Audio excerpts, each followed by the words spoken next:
الحمد للہ وکفا والصلاة والسلام علی عبادہ الذین اصطفیٰ خصوصاً علی افضلہم و خاتم النبیین محمد الامین وعلی آلہ و اصحابہ اجمعین۔ اعوذ باللہ من الشیطان الرجیم، بسم اللہ الرحمن الرحیم۔ قال اللہ عز و جل فی کتابہ الکریم، یا ایہا الناس اعبدوا ربکم الذی خلقکم والذین من قبلکم لعلکم تتقون الذی جعل لکم الارض فراشا والسماء بناء وانزل من السماء ماء فأخرج به من الثمرات رزقا لكم فلا تجعلوا لله اندادا وانتم تعلمون۔ صدق اللہ العلی العظیم۔ ربی اشرح لی صدری ویسر لی امری واحلل عقدۃ من لسانی یفقہوا قولی۔ اللہم ارنا الحق حقا وارزقنا اتباعہ وارنا الباطل باطلا وارزقنا اجتنابہ، آمین یا رب العالمین۔ عزیز دوستو، اس وقت میں نے سورہ بقرہ کی 2 آیات، آیت نمبر 21 اور آیت نمبر 22 کی تلاوت کی ہے۔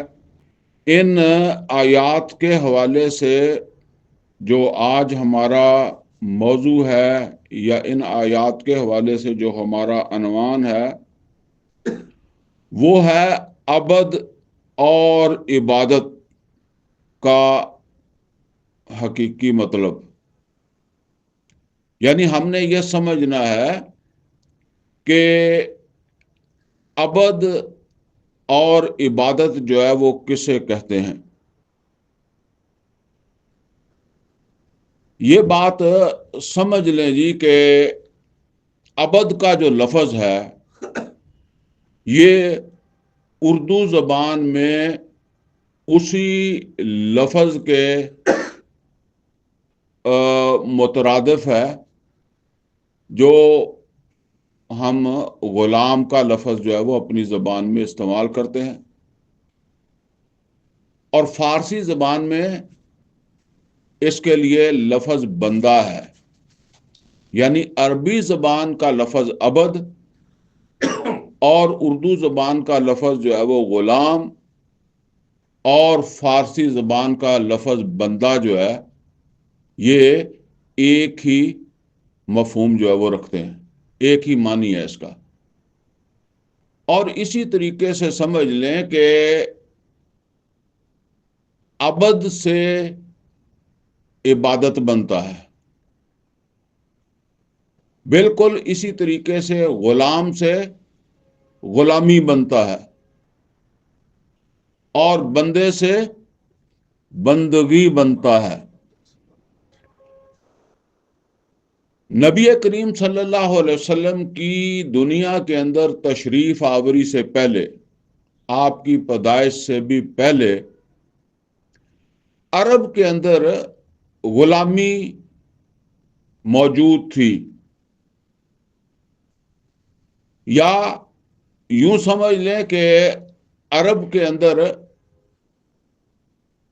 عبد کا تصور جو ہے وہ موجود تھا،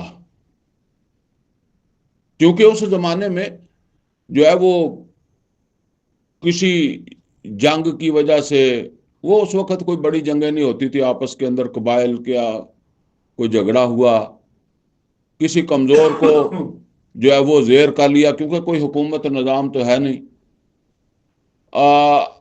اور اسی طریقے سے بعض اوقات قافلوں کے اوپر حملے ہو جاتے تھے، تو اس میں جو پکڑ لیے گئے ان کو پھر جو ہے نا وہ بعض اوقات فدیہ وغیرہ لے کر، جرمانہ لے کر وہ چھوڑ دیتے تھے، اور جس کو کوئی چھوڑنے نہیں آیا پھر وہ غلام بنا لیا گیا، یا جس کا کوئی والی وارث نہیں تھا۔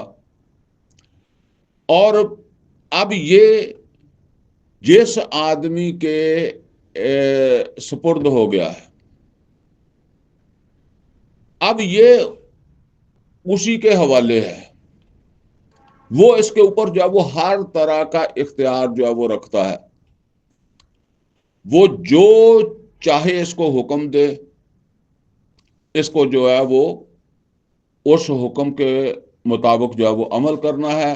جس چیز سے اسے جو ہے وہ روک دے، اس نے جو ہے وہ رک جانا ہے. اور اگر وہ مالک جو ہے وہ اپنے غلام کو بیچنا چاہے تو بیچ بھی سکتا ہے. اگر وہ اپنے آقا کی مرضی کے مطابق نہیں عمل کرتا یا اس کے مطابق نہیں چلتا تو آقا کو یہ اختیار حاصل ہے کہ وہ اسے سزا دے، بے شک ہلاک ہی کر دے، مار دے. اس معاشرے کے اندر جو ہے وہ کسی کو کوئی اعتراض نہیں ہوتا تھا کہ جو ہے وہ یہ آدمی ہے، انسان ہے، اس کو کیوں جو ہے وہ قتل کیا گیا. کیونکہ اس معاشرے میں جو رواج تھا اس کے مطابق اس بات کو تسلیم کر لیا گیا تھا کہ اگر غلام ہے، عبد ہے، تو اس نے اپنے آقا کی فرما برداری جو ہے وہ کرنی ہے. اور اگر فرما برداری نہیں کرتا تو آقا کو اس کے اوپر جو ہے وہ مکمل اختیار حاصل ہے، جو مرضی سلوک اس کے ساتھ کرے. اچھا، اسی طریقے سے آپ دیکھیں جب نبی کریم صلی اللہ علیہ وسلم تشریف لے آئے تو بعض غلام جو تھے، عبد جو تھے، انہوں نے ایمان کا اعلان کر دیا، ایمان لے آئے نبی کریم صلی اللہ علیہ وسلم کے اوپر. تو ہم اکثر تاریخ کے اندر یہ باتیں پڑھتے ہیں کہ ان کے ساتھ انتہائی ظلم جو ہے وہ روا رکھا گیا. بلال رضی اللہ تعالیٰ عنہ کے بارے ہم پڑھتے ہیں کہ ان کے سینے کے اوپر جو ہے وہ پتھر رکھ دیتے تھے، دھوپ کے اندر اس کو جو ہے وہ لٹا دیا جاتا تھا. اب یہ لٹانے والا کون ہوتا تھا؟ پتھر سینے پہ رکھنے والا کون ہوتا تھا؟ یہ اس کا مالک، اس کا آقا امیہ بن خلف جو ہے، یہ اس کے ساتھ یہ سارا ظلم جو ہے وہ کرتا تھا. اچھا، اب آپ نے کبھی اس بات کے اوپر غور کیا ہے کہ مکہ میں کچھ مسلمان بھی تھے، لیکن کبھی کسی مسلمان نے یا عام لوگوں میں سے بھی کسی نے آ کر کبھی امیہ بن خلف کو یہ جو ہے وہ نہیں کہا کہ یہ جو ہے وہ تم ظلم کر رہے ہو. یہ بالکل اسی طریقے سے ہے جس طریقے سے آپ کی بکری ہے، آپ کی مرغی ہے، آپ اسے ذبح کریں، کبھی کسی نے آ کر جو ہے وہ اعتراض نہیں کیا کہ آپ اسے جو ہے وہ کیوں ذبح کر رہے ہیں، آپ زیادتی کر رہے ہیں. کیونکہ وہ معاشرہ جو ہے نا وہ اس بات کو مانتا ہے کہ جو آقا ہے، جو مالک ہے، اس کے اوپر جو ہے وہ اختیار حاصل ہے. یہ تھا تصور جو ہے وہ عبد کا اور آقا کا. گویا کہ دوسرے لفظوں میں یہ سمجھ لیں کہ عبد جو ہے وہ مکمل طور پر آقا کے حوالے ہوتا تھا، یعنی اس کے وجود پر ہر طرح کا اختیار جو ہے اس کا مالک یا آقا جو ہے وہ رکھتا تھا.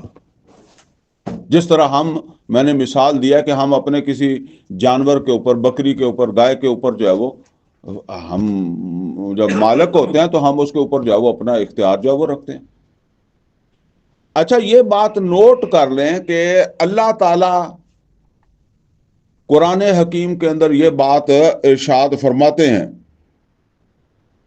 کہ صرف انسان نہیں بلکہ کائنات کے اندر جو چیز بھی ہے وہ اللہ تعالیٰ کی عبد ہے. اس کا کیا مطلب ہے کہ یہ صرف انسان کے لیے نہیں ہے یا صرف جن کے لیے نہیں ہے، ہر چیز اللہ کی عبد ہے. تو اس کا کیا مطلب ہے کہ ہر چیز کا مالک اللہ ہے اور ہر چیز اللہ کے ماتحت ہے. ماتحت ہونے کا مطلب یہ ہے کہ اللہ کے حکم کو مانتی ہے اور اللہ تعالیٰ کی حکم عدولی نہیں کرتی. سورہ مریم کی آیت نمبر 93 کے اندر اللہ تعالیٰ نے ارشاد فرمایا ان کل من فی السماوات والارض الا آت الرحمن عبدا. آت الرحمن عبدا. اللہ تعالیٰ فرماتا ہے کہ کوئی بھی چیز ہے اور وہ آسمانوں کے اندر ہے یا زمین کے اندر ہے، سب اللہ تعالیٰ کے آگے اس کی اللہ کے عبد کی حیثیت رکھتی ہے. یعنی اللہ تعالیٰ کے ہر وہ چیز جو ہے وہ اللہ تعالیٰ کے اختیار میں ہے، اللہ کی اطاعت کرتی ہے، اللہ کی عبدیت میں ہے. یعنی وہ اللہ کو اپنا آقا اور مالک مانتی ہے اور اللہ تعالیٰ کی نافرمانی نہیں کرتی، اللہ کی فرما برداری کرتی ہے. جس طریقے سے ہم دیکھیں اب کائنات میں تو بہت کچھ ہے، لیکن ہم تھوڑے علم والے لوگ مثالیں اگر دیں گے تو زمین ہے، چاند ہے، سورج ہے، ستارے ہیں، دریا ہیں، سمندر ہیں، اور جتنی بھی مخلوقات ہیں. اللہ تعالیٰ فرماتے ہیں کہ کوئی بھی چیز ہے آسمانوں میں اور زمین میں، ان کل من فی السماوات والارض، ہر وہ چیز جو آسمانوں اور زمین میں ہے، الا آت الرحمن عبدا، وہ اللہ تعالیٰ کے سامنے اس کی عبد کی حیثیت میں ہے، اللہ کے عبد کی حیثیت رکھتی ہے، کوئی بڑا نہیں ہے. اچھا یہ بات سمجھ لیں کہ عام طور پر انسانوں کو بھی بڑائی پسند ہوتی ہے. چھوٹے عہدے والا بڑا عہدہ چاہتا ہے، جو معاشی طور پر نیچے ہے وہ جو معاشی طور پر بلند ہے وہ وہاں تک پہنچنا چاہتا ہے. اچھا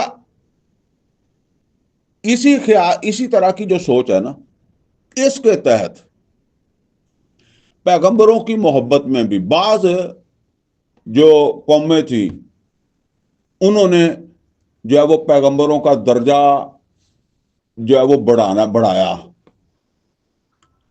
اور ظاہر ہے کہ جب درجہ بڑھایا تو پیغمبر بھی تو عبد ہے نا. یہ نوٹ کریں، خواہ وہ فرشتے ہیں، خواہ وہ انسان ہیں، سب عبد ہیں. اللہ تعالیٰ نے جو ہے نا وہ اس بات کے اوپر، اور یہ بات خاص طور پر عیسائیوں کی طرف سے جو ہے وہ کی گئی کہ اپنے پیغمبر سے محبت میں اس کو عبدیت سے اٹھا کر الوہیت میں شامل کر دیا. یعنی عبد تو پھر اب دیکھیں ایک ماتحت ہے اور ایک بالا ہے، ایک پست ہے اور ایک بالا ہے. اب یہ پست جب اٹھ کر بالا کے برابر آئے گا تو پھر اس کی حیثیت اس نے اختیار کر لی ہے. اب وہ پست تو نہیں رہا نا، اب تو وہ بالا ہو گیا. تو انہوں نے عیسیٰ علیہ الصلوۃ والسلام کو جو ہے وہ ان کی شان، ان کا مرتبہ بلند کیا. ظاہر ہے وہ بلند کر تو نہیں سکتے تھے، صرف اپنی زبان کی بات ہے نا. ان کے کہنے سے ہو نہیں گیا عیسیٰ علیہ الصلوۃ والسلام کا مرتبہ بلند، لیکن انہوں نے اپنی زبان سے جو ہے وہ یہ بات کی کہ عیسیٰ علیہ الصلوۃ والسلام جو ہے وہ اللہ کا بیٹا ہے، الوہیت کے اندر شامل ہے. اس طرح کی جو ہے وہ باتیں کی.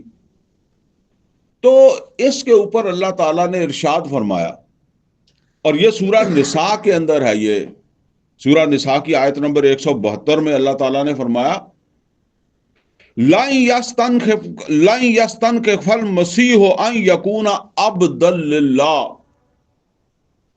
مسیح کو تو کوئی حد تک محسوس نہیں ہوتی کہ وہ اللہ کا بندہ ہو، یعنی مسیح عیسیٰ علیہ الصلوۃ والسلام کو تو اللہ تعالیٰ کا بندہ ہونے میں کوئی اپنی توہین محسوس نہیں ہوتی، کوئی حد تک محسوس نہیں ہوتی۔ مطلب یہ ہے کہ تم اسے اٹھا کر جو ہے وہ الوہیت کے اندر شامل کرنا چاہتے ہو، جبکہ وہ اللہ کا عبد ہے اور اپنی ابدیت پر وہ خوش ہے، مطمئن ہے، وہ نہیں چاہتا کہ میں یہاں سے اٹھ کر اللہ تعالیٰ کی الوہیت کے اندر جو ہے وہ شامل ہو جاؤں۔ تو فرمایا کہ لن یستنکف المسیح ان یکون عبدا للہ، مسیح کو کوئی عار نہیں ہے، کوئی حد تک نہیں محسوس ہوتی کہ وہ اللہ تعالیٰ کا بندہ ہے تو اس کی کوئی حد تک ہے، ٹھیک ہے۔ آگے فرمایا ولل ملائکۃ المقربون، نہ اللہ کا قرب رکھنے والے جو فرشتے ہیں، مقرب فرشتے جو ہیں، ان کو اپنے عبد ہونے پر کوئی حد تک محسوس ہوتی ہے، کوئی توہین محسوس ہوتی ہے، وہ اپنے عبد ہونے کے اوپر مطمئن ہے۔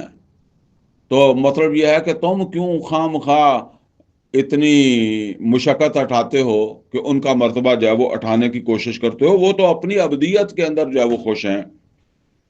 اور آگے ایک دھمکی بھی دے دی اسی آیت میں، فرمایا وَمَن يَسْتَنْكِفْ عَنْ عِبَادَتِهِ، جو کوئی بھی اس کی عبادت میں توہین محسوس کرے گا، حد تک محسوس کرے گا، یعنی اس کا عبد بننے میں حد تک محسوس کرے گا۔ اب ذرا نوٹ کر لیں، اگر میں کسی کا غلام ہوں، وہ مکے کے دور میں ذرا جائیں، تصور رکھیں، میں کسی کا غلام ہوں تو میں اس کی غلامی میں خوش تو نہیں ہو سکتا۔ دنیا کے اندر غلام جو ہے وہ آپ کسی کی غلامی میں خوش ہوتا ہے؟ کسی کے ماتحت ہو کر کوئی خوش ہوتا ہے؟ مجبوری سے ہو بھی تو وہ نکلنے کا انتظار کرتا ہے، آزادی کا انتظار کرتا ہے۔ اور اسلام نے کتنا جو ہے وہ کہا کہ غلاموں کو آزاد کرو، اور جو ہے وہ یہ اس لیے اگر ان کو آزادی پسند ہی نہ ہو تو وہ کہیں کہ ہم تو جی غلام ہی رہیں گے، ٹھیک ہے نا، ہمیں آزادی کی کیا ضرورت ہے۔ یہ ان کے اوپر ایک بہت بڑا احسان کیا اللہ تعالیٰ نے۔ اب ایک ہے کسی انسان کی غلامی اور ایک ہے اللہ کی غلامی، ایک ہے کسی انسان کا عبد ہونا اور ایک ہے اللہ کا عبد ہونا۔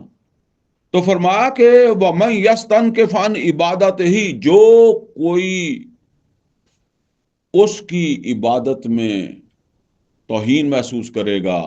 اب یہاں ابھی واضح کروں گا میں کہ عبادت کا کیا مطلب ہے۔ تو فرمایا کہ جو کوئی اس کی ابدیت میں ہو کر توہین محسوس کرے گا، وَيَسْتَكْبِرْ، اور تکبر کرے گا، اپنے آپ کو کوئی بڑی اعلیٰ چیز سمجھے گا، تو فرمایا فَسَيَحْشُرُهُمْ إِلَيْهِ جَمِيعًا، تو اللہ تعالیٰ ایسے سب کو بہت جلدی جمع کرے گا اور پھر ان کے ساتھ جو ہے وہ نبٹے گا، جسے کہتے ہیں۔ تو اسی طریقے سے قرآن حکیم کے اندر ایک دوسرے مقام کے اوپر بھی اللہ تعالیٰ نے فرمایا کہ وَمَن يَسْتَكْبِرْ عَنْ عِبَادَتِي سَيَدْخُلُونَ جَهَنَّمَ دَاخِرِينَ، اور جو تکبر کریں گے، یعنی اپنے آپ کو بڑا سمجھیں گے اور میری عبادت، میری ابدیت کے اندر جو ہے وہ مطمئن نہیں ہوں گے، تو ان قریب ان کو جہنم کے اندر جو ہے وہ ذلیل اور رسوا کر کے داخل کروں گا۔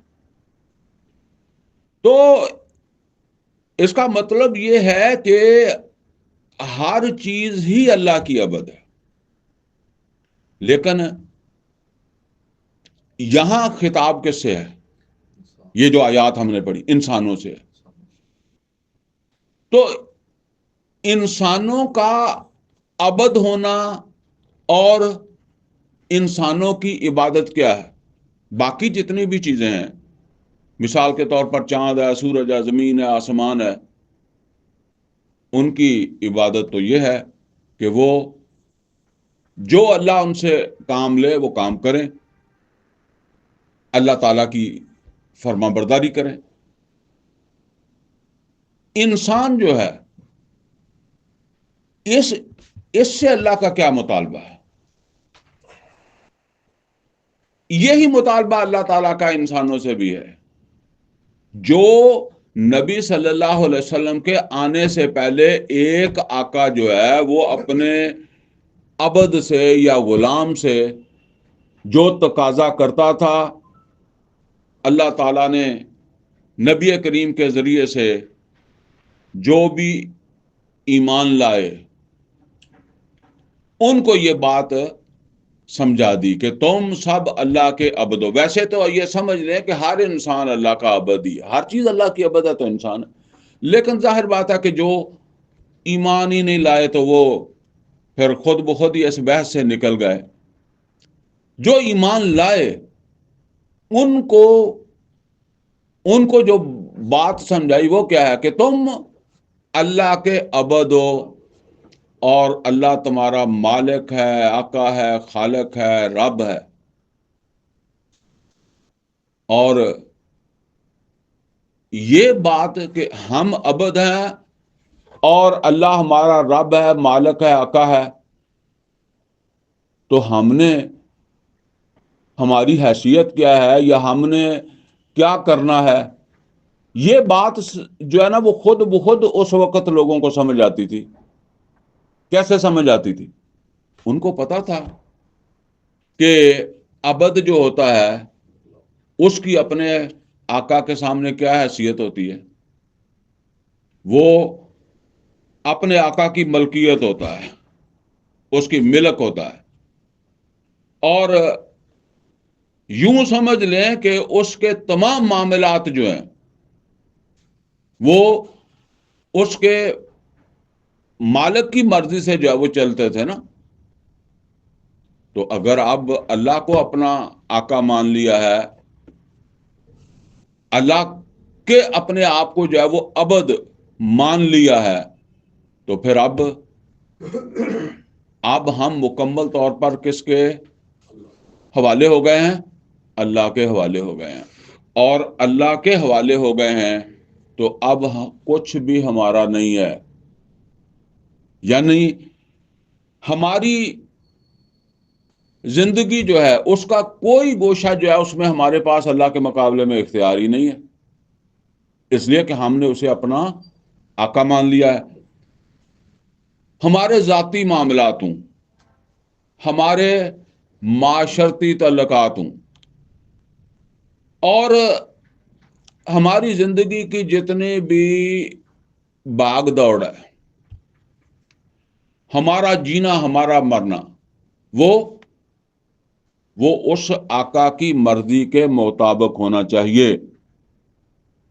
اور جب یہ آقا کی مرضی کے مطابق ہے تو پھر یہ کیا ہے؟ یہ عبادت ہے۔ میں نے آپ کو یہی بات سمجھائی نا کہ عبد کا عمل جو ہے وہ عبادت ہے، اور غلام کا عمل غلامی ہے، بندے کا عمل بندگی ہے۔ اب ظاہر بات ہے کہ جب نبی صلی اللہ علیہ وسلم ابھی تشریف ہی نہیں لائے تو عبد موجود ہے، آقا بھی موجود ہے، تو پھر عبد کی عبادت کیا ہے؟ کوئی نماز پڑھنا، روزہ رکھنا تو نہیں ہے نا۔ یعنی آپ یہ سمجھ لیں کہ امیہ بن خلف کی جو عبادت ان کے عبد کے طور پر بلال رضی اللہ تعالیٰ عنہ کرتے تھے، وہ کیا تھا؟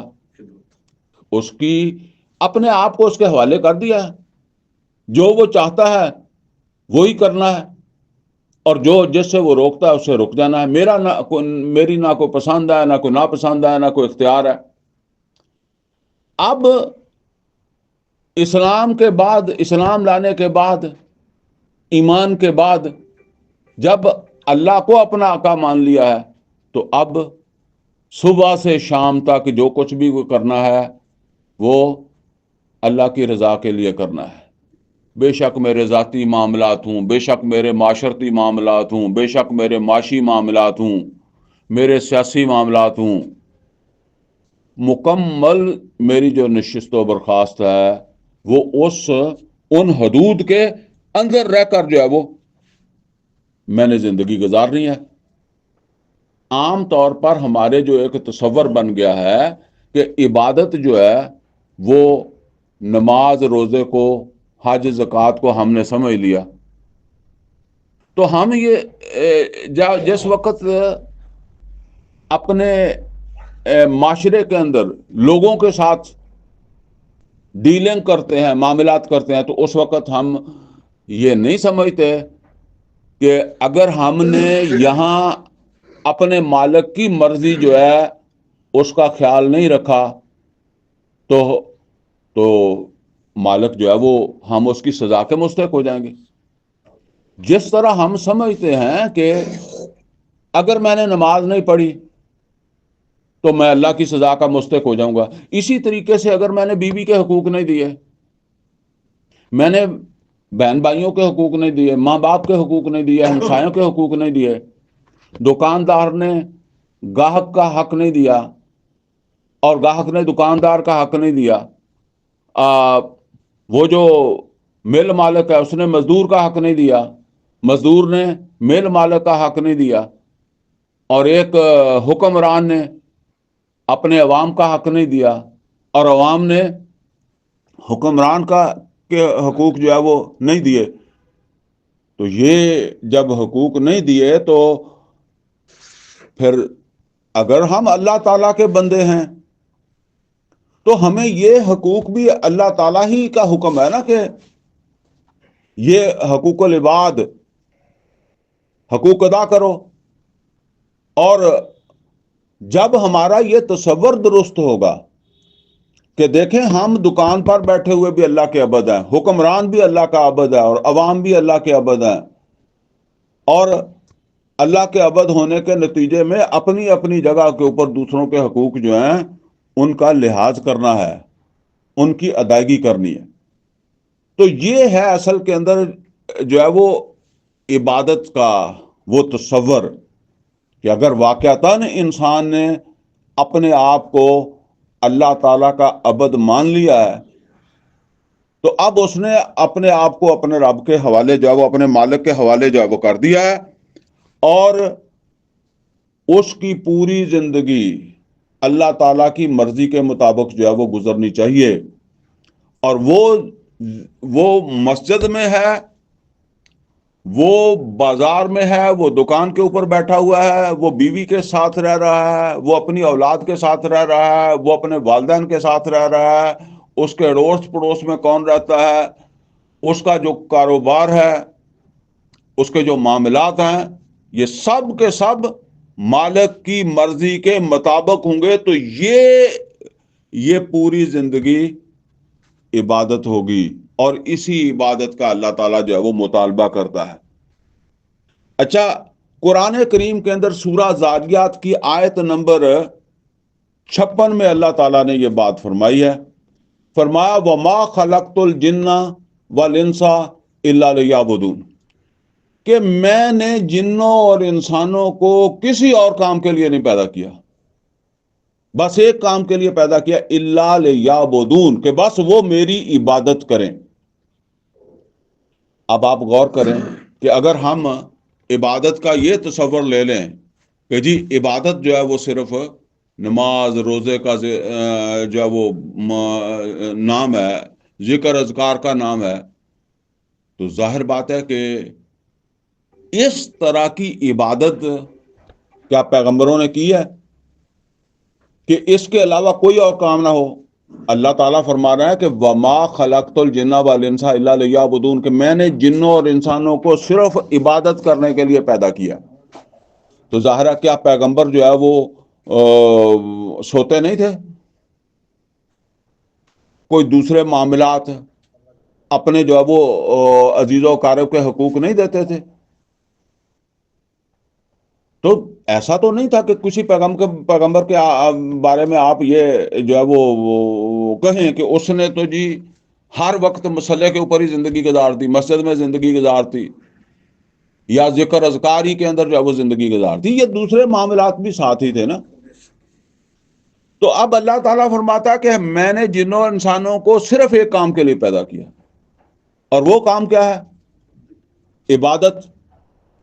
اور اگر ہم یہ تصور رکھیں گے کہ عبادت تو نماز روزے کا نام ہے، ذکر اذکار کا نام ہے، تو پھر دوسرے کام جو کر لیے وہ تو پھر ظاہر بات ہے اس کے لیے تو اللہ نے پیدا ہی نہیں کیا تھا۔ پھر تو ہر بندہ جو ہے وہ یہ دیکھے گا کہ مجھے تو اللہ نے صرف عبادت کے لیے پیدا کیا، تو باقی کام جو میں کر رہا ہوں وہ تو غلط کر رہا ہوں۔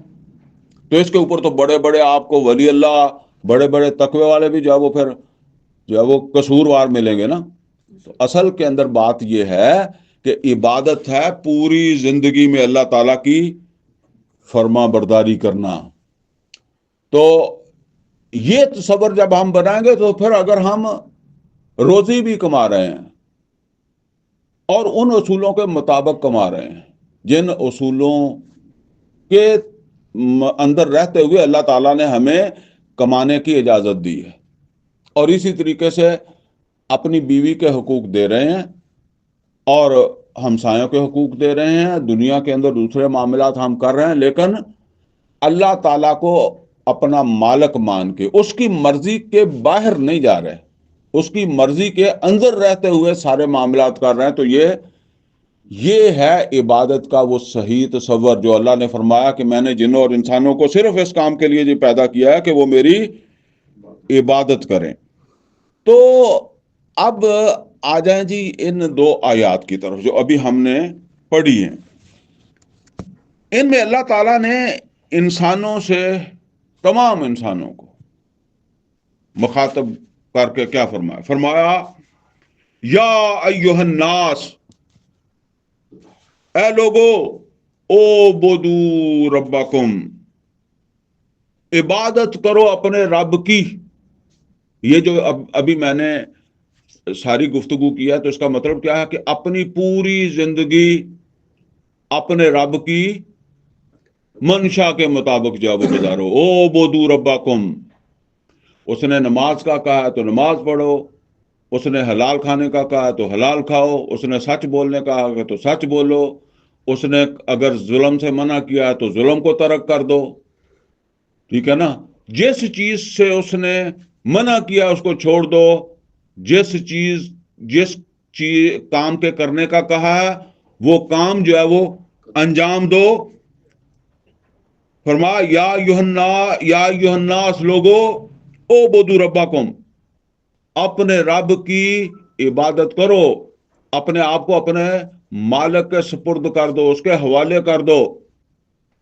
الذی خلقکم، یہ وہ آقا ہے جس نے تم کو پیدا بھی کیا ہے۔ وہ امیہ بن خلف جو ہے نا، وہ بلال رضی اللہ تعالیٰ عنہ کا خالق نہیں تھا، یہ نوٹ کریں۔ یا پہلے جتنے بھی آقا ہوتے تھے وہ خالق نہیں ہوتے تھے۔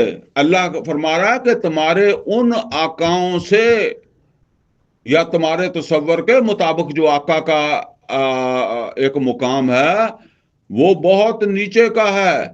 میں تمہارا رب بھی ہوں اور تمہارا خالق بھی ہوں۔ الذی خلقکم والذین من قبلکم، اور تم کو بھی پیدا کیا اور تم سے پہلوں کو بھی میں نے ہی پیدا کیا، لعلکم تتقون، تاکہ تم بچ جاؤ۔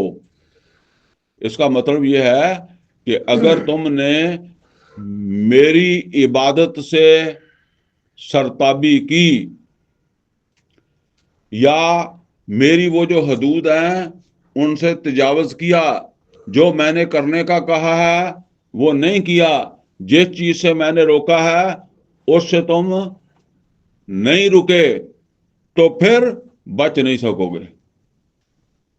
بچنے کا راستہ یہی ہے کہ اپنی پوری زندگی میں مجھے آقا مان کر اپنے آپ کو میری ابدیت کے اندر جو وہ دے دو، شعوری طور پر اپنے آپ کو اپنے مالک کے حوالے کر دو، اس میں تمہاری بچت ہے۔ اب آگے اللہ تعالیٰ نے اپنا تعارف کروایا ہے الذی جعل لکم الارض فراشا، یہ وہ ذات ہے جو تم سے، مطلب یہ ہے کہ جو تم سے اپنی عبادت کا تقاضا کر رہی ہے، یا جو تم سے اپنی عبادت کا تقاضا کر رہا ہے جو مالک، وہ ذات ہے الذی جعل لکم الارض فراشا، جس نے تمہارے لیے زمین کو جو وہ بچھا دیا، والسماء بنا، اور آسمان کو اس نے تمہارے اوپر چھت بنا دیا، وَأَنزَلَ مِنَ السَّمَاءِ مَاءً، اور اس نے تمہارے لیے آسمان سے پانی نازل کیا، بارش وہ نازل کرتا ہے، فَأَخْرَجَ بِهِ مِنَ الثَّمَرَاتِ رِزْقًا لَكُمْ، اور پھر اس طریقے سے وہ تمہارے لیے جو ہے وہ رزق پیدا کرتا ہے، پھل پیدا کرتا ہے۔ فَلَا تَجْعَلُوا لِلَّهِ أَنْدَادًا وَأَنْتُمْ تَعْلَمُونَ، تو نہ بناؤ کسی کو بھی اس کا مد مقابل، کسی کو اس کے برابر نہ سمجھو۔ یعنی اگر کسی کا کوئی دوسرا مالک ہے بھی تو غلامی جو ہے نا وہ آہستہ آہستہ ختم ہوئی ہے نا۔ کسی کا کوئی اور مالک ہے بھی، آقا ہے بھی، تو یہ سمجھ لو کہ وہ آقا سب سے اوپر ہے، اللہ سب سے اوپر ہے، اور یہ بات سمجھ لیں کہ اللہ کے مقابلے میں کسی کی اطاعت نہیں ہے۔ فَلَا تَجْعَلُوا لِلَّهِ أَنْدَادًا وَأَنْتُمْ تَعْلَمُونَ، یعنی کسی کو اللہ کا مد مقابل نہ بناؤ۔ کیا مطلب ہے؟ ایسا نہ ہو کہ کسی اور کی رضا حاصل کرنے کے لیے، کسی اور کو خوش کرنے کے لیے تم اللہ کو ناراض کر لو۔ یعنی کیسے اللہ ناراض ہو جائے گا؟ جب کسی اور کی بات مانو گے اور اللہ نے تمہیں اس کے مقابلے میں کوئی دوسرا حکم دیا تھا، سمجھ گئے نا؟ وہ جو حدیث کے اندر آیا نا، لا طاعۃ لمخلوق فی معصیۃ الخالق، مخلوق میں سے کسی کی اطاعت نہیں ہے جب مالک کی معصیت ہو۔ مثال کے طور پر ماں باپ کی اطاعت ہے، لیکن اگر باپ اللہ کی نافرمانی کا حکم دے پھر اطاعت نہیں ہے۔ اسی طریقے سے بیوی جو ہے وہ شوہر کی اطاعت کرے، لیکن اگر شوہر اللہ کی نافرمانی کا اسے حکم دے پھر وہ اطاعت نہ کرے۔ یعنی اس نے اوپر اطاعت کس کی ہے؟ اللہ کی ہے، شوہر کی نہیں ہے اوپر۔ ٹھیک ہے؟ کوئی بڑے سے بڑا، کوئی حکمران، یہ نوٹ کر لیں، کوئی حکمران، کوئی قبیلے کا سربراہ، کوئی سرپنچ جو ہے وہ اللہ سے اوپر نہیں ہے۔ اگر کسی جگہ میں ملازم ہوں تو میں جہاں ملازم ہوں، جو میرا وہاں باس ہے یا میرا وہاں کا جو بھی آپ سمجھ لیں کہ مالک ہے، وہ نیچے ہے، اس کے اوپر ہے اللہ۔ لہذا اس کی کسی بات کو میں اس وقت نہیں مانوں گا جس وقت اس کی بات مان کر اللہ کی نافرمانی ہو جائے۔ یہ بات جو ہے نا، یہ ایک حدیث کے اندر بھی نبی صلی اللہ علیہ وسلم نے فرمائی۔ کیا فرمایا؟ من احب للہ و ابغض للہ۔ یہ عام طور پر تو اس کو ہم سمجھتے ہیں کہ یہ صرف انسانوں کے بارے میں ہو رہی ہے، انسان بھی اسی میں آ گئے۔ من احب للہ، جس نے کسی سے محبت کی، کس کے لیے؟ اللہ کے لیے۔ اچھا، اب اللہ کے لیے محبت کا مطلب صرف یہ نہیں ہے کہ ماں باپ سے محبت کی ہے۔ ہاں، اللہ نے کہا ماں باپ سے محبت کرو تو کی ہے، بیوی سے بھی کرو، اولاد سے بھی کرو، ٹھیک ہے نا؟ لیکن اللہ تعالیٰ نے سود کو حرام قرار دیا ہے، تو اس سے محبت نہ کرو۔ اور اس سے محبت نہ کرنے کا کیا مطلب یہ ہے؟ اس میں ملوث بھی نہ ہو، اور اس سود کو مٹانے کے لیے سر دار کی بازی لگاؤ، کیونکہ قرآن کریم میں اللہ تعالیٰ نے فرمایا کہ یہ حرب من اللہ و رسول ہے، اور یہ ماں کے ساتھ زنا کرنے سے بھی بدتر ہے۔ اور سورہ بقرہ کے اندر جو ہے وہ فرمایا وَيَمْحَقُ اللَّهُ الرِّبَا، اللہ سود کو مٹاتا ہے۔ اور جب ہم محمد رسول اللہ صلی اللہ علیہ وسلم کی سنت کو دیکھیں گے تو نبی صلی اللہ علیہ وسلم نے اس کو مٹایا ہے۔ لہذا نبی صلی اللہ علیہ وسلم کی سنت پر چلنے کا مطلب تو یہ ہے کہ ہماری تگ و دو کوشش ہر اس چیز کو مٹانے میں اور ہر اس چیز کو رواج دینے میں صرف ہو جو اللہ کو پسند ہے۔ اور اس کے لیے پھر وہ سورہ توبہ میں اللہ تعالیٰ نے فرمایا ان اللہ اشتری من المؤمنین انفسهم واموالهم بان لهم الجنہ، کہ اللہ نے خرید لیے ہیں ایمان والوں سے ان کی جانیں بھی اور ان کے مال بھی، بین لهم الجنہ، کہ اللہ تعالیٰ ان کو جنت دے گا، ان سے جان اور مال لے کر انہیں جنت دے گا۔ اور پھر وہ اللہ کی رضا کی خاطر قتل ہوتے بھی ہیں، اور قتل یقاتلون فی سبیل اللہ فیقتلون ویقتلون، قتل کرتے بھی ہیں قتل ہوتے بھی ہیں۔ تو یہ اصل کے اندر یہ حقیقی ابد جو ہے اس کے سامنے یہ ٹارگٹ ہے، یہ ہے عبادت رب، اور اس کا اللہ تعالیٰ جو ہے وہ تمام انسانوں سے مطالبہ کرتا ہے، لیکن انسانوں میں جو اللہ کے اوپر ایمان نہیں رکھتے وہ تو اس کے اوپر کیوں غور کریں گے؟ جو ایمان رکھتے ہیں ان کو اس کے اوپر جب وہ غور کرنا چاہیے۔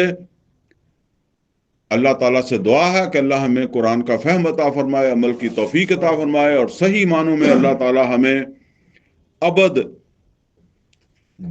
بننے کی توفیق عطا فرمائے۔ اقول قولی ھذا واستغفرہ لی ولکم ولسائر المسلمین والمسلمات۔